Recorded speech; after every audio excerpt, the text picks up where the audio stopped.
Well, good afternoon, family, my Thinking Tuesday family. Thank you for joining me. It's great to be here with you again to share with you a message on Thinking Tuesday. You know that we gather here every Tuesday at noon for a short but hopefully important and impactful message to share with you on Thinking Tuesday. So, welcome those who are joining for the first time and those who are regular viewers. Thank you for being here. I am always so excited to meet with you here on Tuesday at noon. So, Thinking Tuesday, as you know, and some of you who might be hearing for the first time, Thinking Tuesday is all about recognizing that how we live and how we show up in the world, the choices that we make, all of that has to do with how we think. Yes, how we think. It's that important. Wayne Dyer, for instance, one of my thought leaders, great thought leaders that I follow. Wayne Dyer says, if you change your thoughts, you change your life. Just sit with that for a minute and think about what Wayne Dyer is saying. That based on how we think, based on our thoughts, we're going to move in a certain direction. If it's positive, fine. But if our thoughts are negative, we're going to respond in a negative way because our feelings are derived from our thoughts, and our actions are derived from our feelings. So everything that we do starts there. John Maxwell says, a mentor of mine, John Maxwell says, we don't get what we want. And you might figure, well, why is it that we don't get what we want? Well, according to John Maxwell, we don't get what we want. We get who we are. Just think about people that you have as friends, people that you hang out with,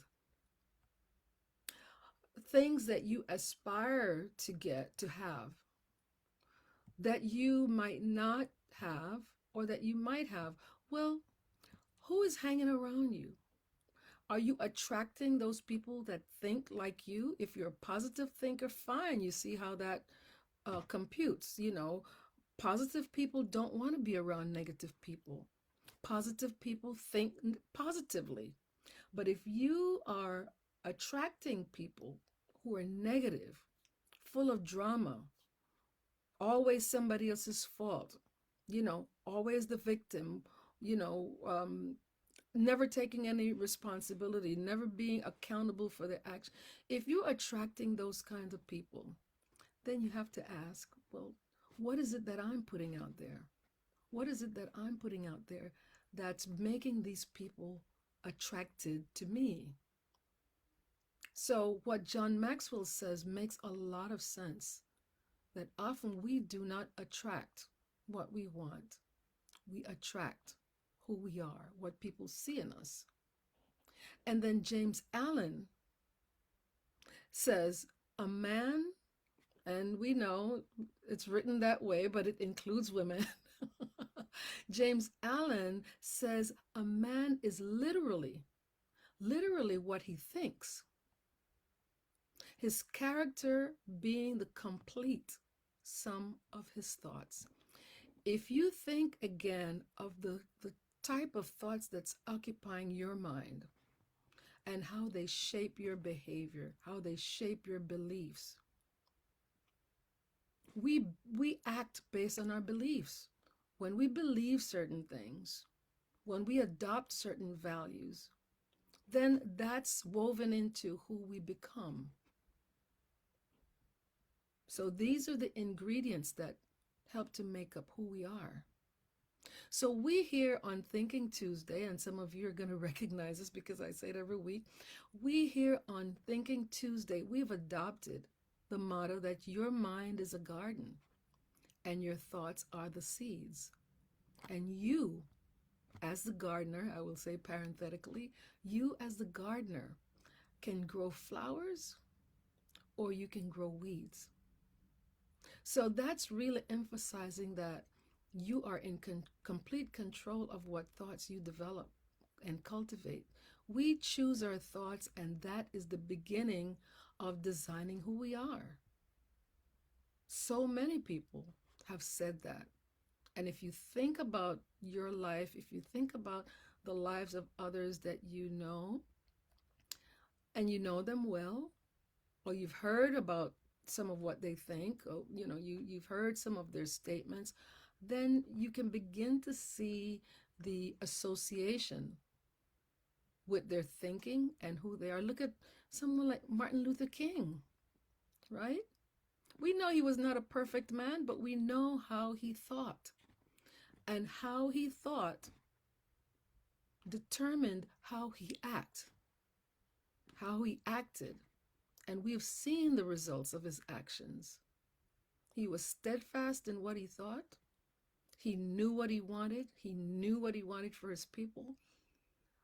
And as a result, he has several followers. Even now, even in death, people are still quoting, I have a dream, and reading a lot about him, because he was inspirational based on how he thought.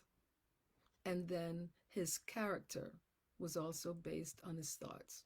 So just like a garden, if we don't check our thoughts regularly, if we don't check our thinking regularly, we might unintentionally, I would say, unintentionally be growing some weeds that are harming us, controlling our decisions, and leading us to behave in ways that are opposite to what we say we want. So it's really important for us to check in our thoughts. Don't let them drive us to do things and not really be aware of why we're doing what we're doing, or what is causing us to take certain actions.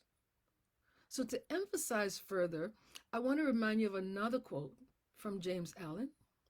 James Allen, the author of the much read and often quoted and a timeless guide on thought and character building. And James Allen said that the purpose for writing his book As a Man Thinketh, which has been read over several years, he said the purpose for writing that book was to stimulate men and women, even though it's called As a Man Thinking, but it was really meant to stimulate men and women to the discovery and the perception of the truth. And the truth, he felt, is that they themselves, we ourselves, are makers of themselves by virtue of the thoughts which they choose and encourage. That the mind is the master weaver. Everything begins in the mind. That's why our mental health is so important. Checking in on your minds and your thought is part of mental health, because many times that's where it begins to show.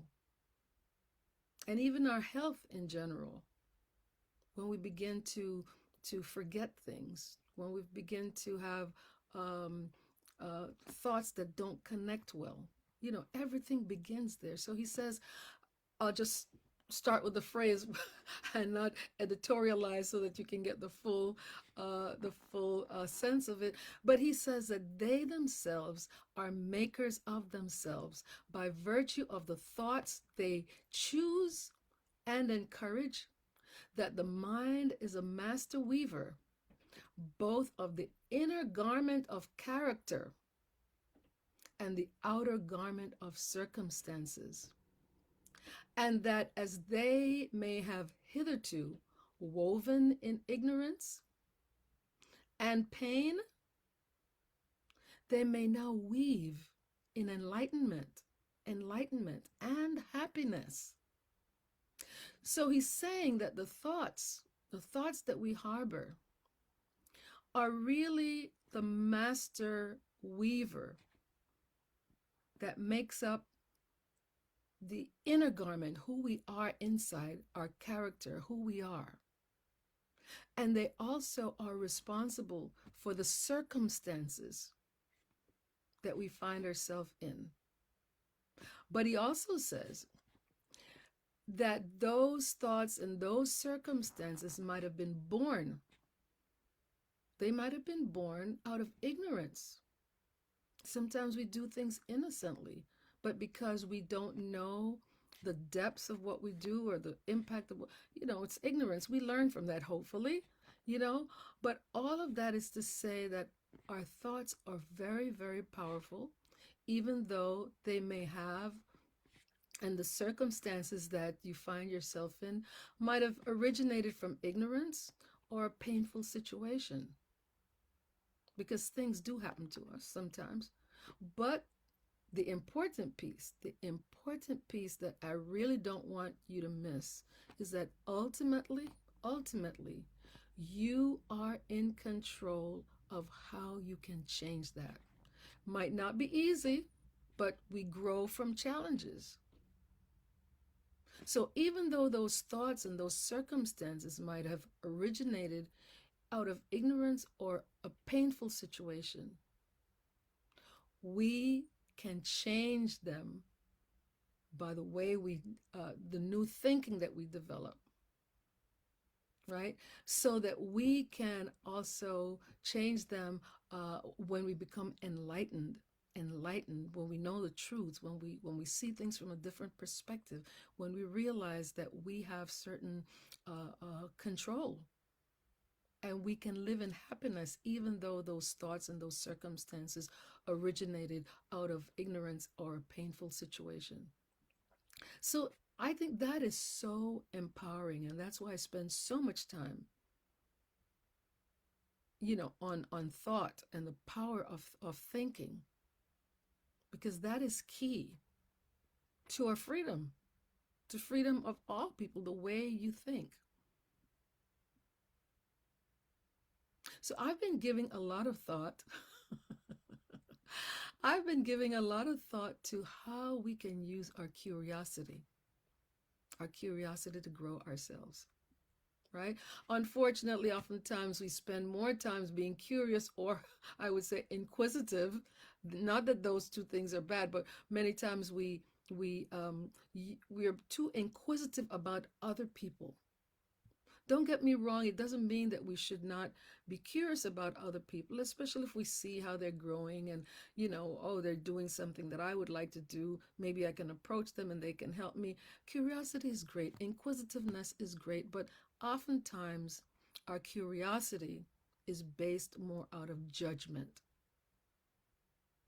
And that's not helpful. It's not helpful to us because we often don't know the whole story. So why judge? And it's not fair to the other person as well, and it doesn't help us to grow. We're just minding other people's business, which is none of our business. So, but I've been thinking about our curiosity about ourselves, right?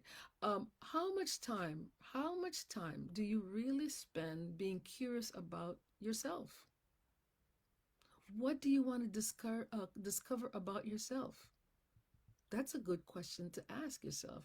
We often become so attached to wanting to have a relationship with someone else that we spend more time trying to get to know them than trying to get to know us.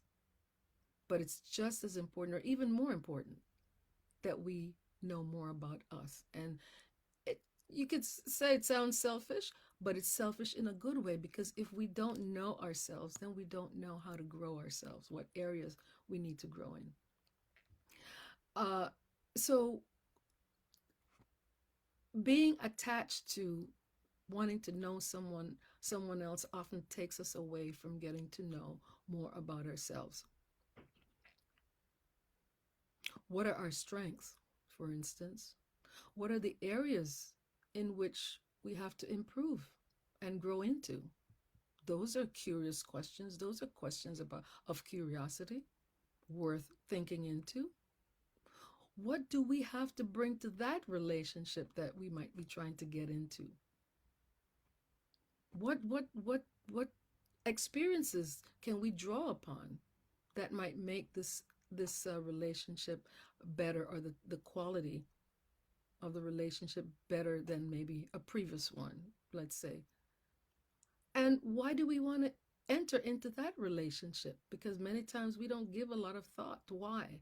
It just feels good, or we can get something, excuse me, something from that relationship, but we don't really think into uh, really why we want to get into that relationship. So John Maxwell states again that great leaders ask great questions.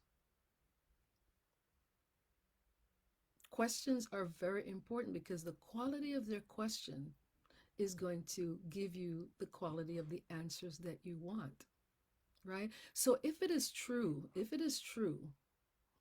that great leaders ask great questions, what questions are you asking of yourself as you develop, as we, I should say? What questions are we asking of ourselves as we develop our self leadership? What questions, because we are leaders also. Leaders are not just people who lead other people, because before you can lead anyone else, you have to learn how to lead yourself. So, what discovery questions, might I ask?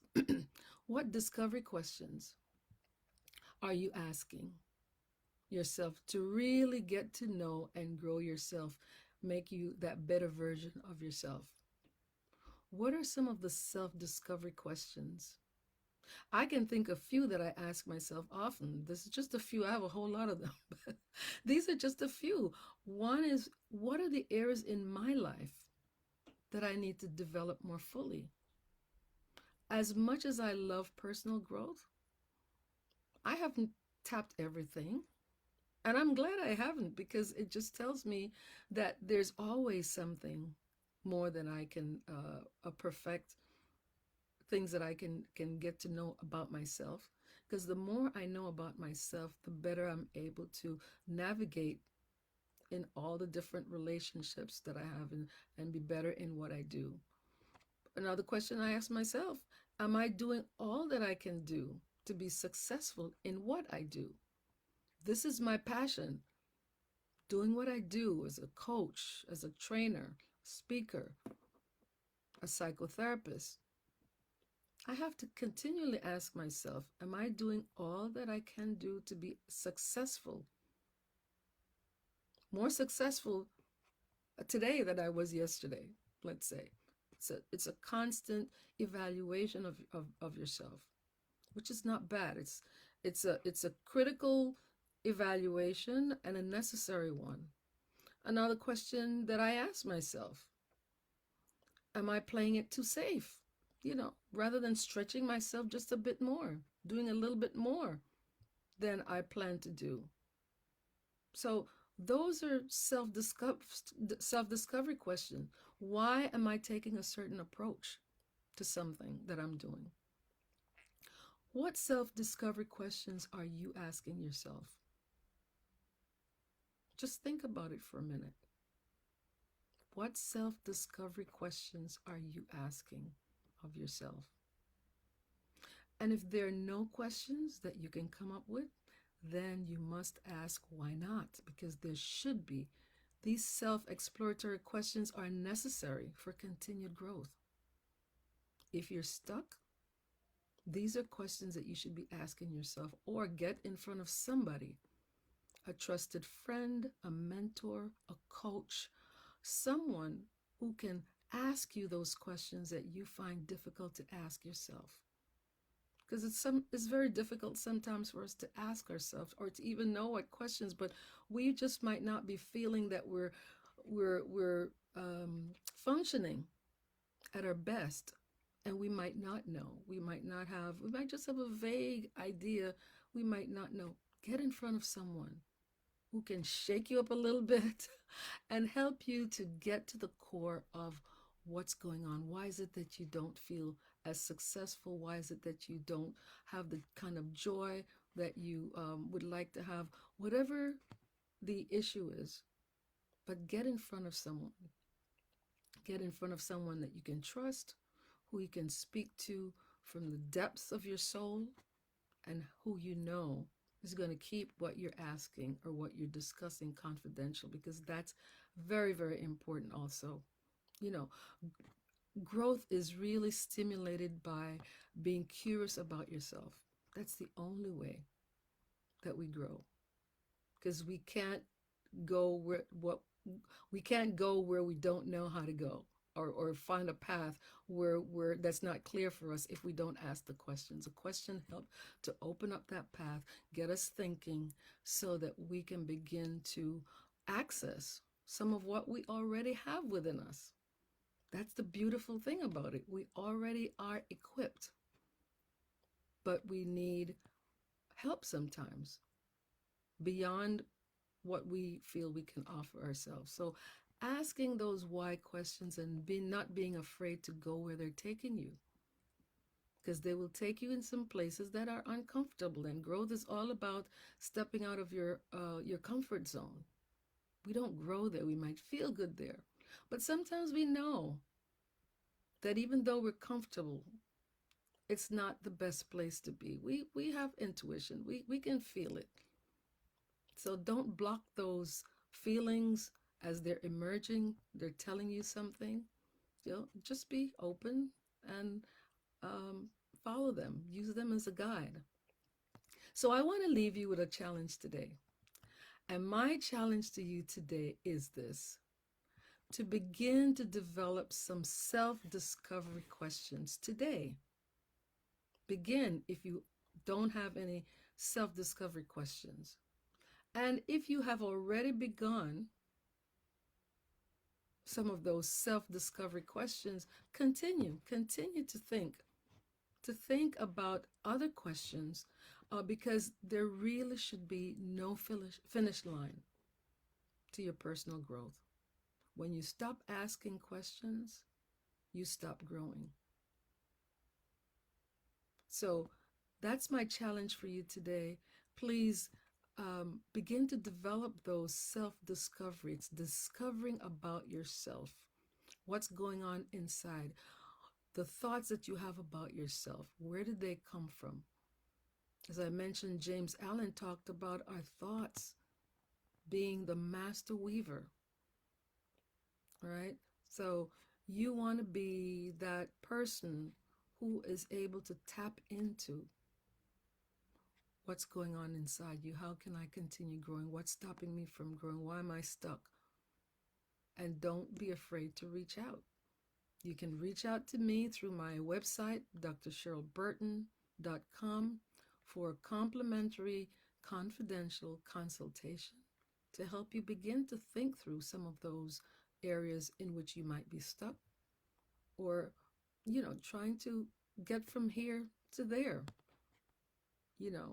While you're at my website, drcherylburton.com, feel free to peruse the programs and services that I offer. And if you don't see what you need there, don't make that a reason not to call me.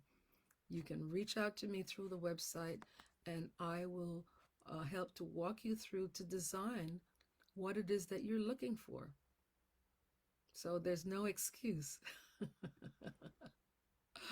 You can also share this as I always ask you to. If this is of value to you, if you found that this message is of value to you, please share it with someone who can also benefit from it.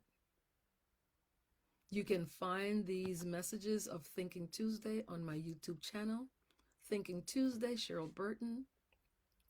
You can also, if you have an event that you're sponsoring, or you know someone who's sponsoring an event and they need a speaker, I can craft my messages to meet the needs of your audience or your organization. What message would you like to share with them? Is it motivational? Is it inspirational? Is it educational? Reach out to me. I would love to serve you in the capacity of a speaker as well. So I hope this has added value to you. Begin working on those self-discovery questions, as I mentioned. They are only for your good, only for your good. I look forward to seeing you here again at noon next Tuesday as we meet again for Thinking Tuesday. Because your mind is a garden, your thoughts are the seeds, and you, as the gardener, have the choice to decide if you're going to grow flowers or if you're growing weeds. I hope you'll choose the flowers. So take care. Bye for now, and thank you for stopping in. See you next week at noon. Bye bye.